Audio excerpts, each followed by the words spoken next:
तपाईहरुले बल प्रयोग गर्नुभयो।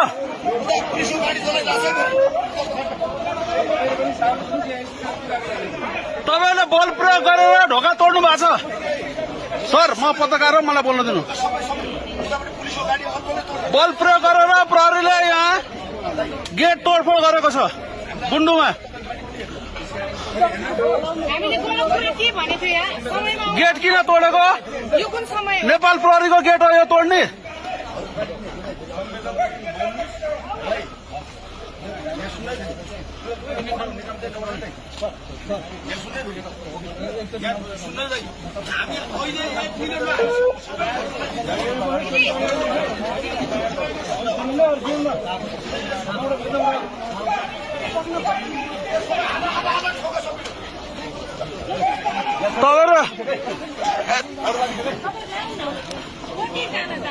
कतिजना जाने यहाँ हेर्नु, यहाँ दर्शकबिन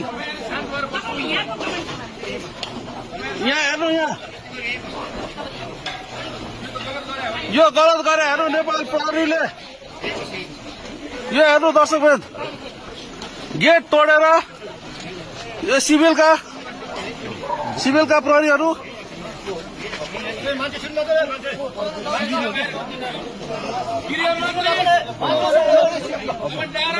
गृहमन्त्री मुर्दाबाद भनेर बदमासी हो।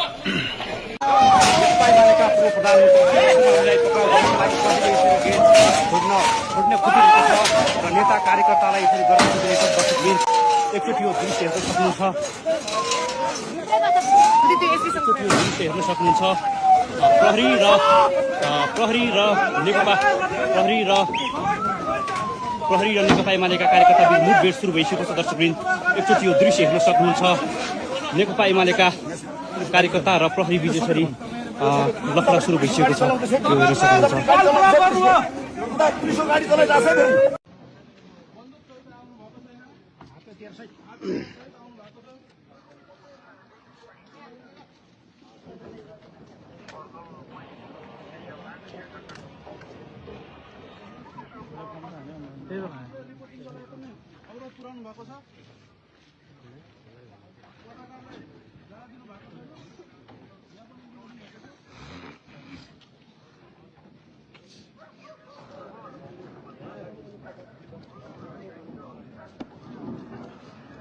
सबै साथीहरू उपस्थित हुनुहोला।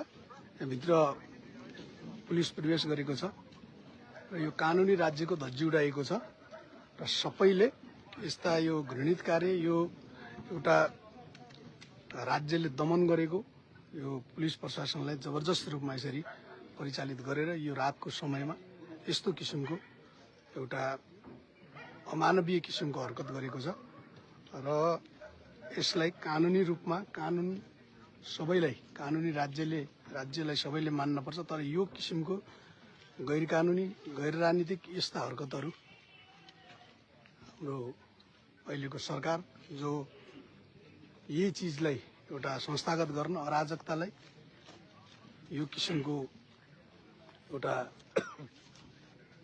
सिंहदरबार सर्वोच्च अदालत जलाउने पंक्तिलाई साथ दिनको लागि यो किसिमको राज्यको सम्पूर्ण शक्ति परिचालन आफैमा दुःखद छ र सबै साथीहरू यहाँ उपस्थित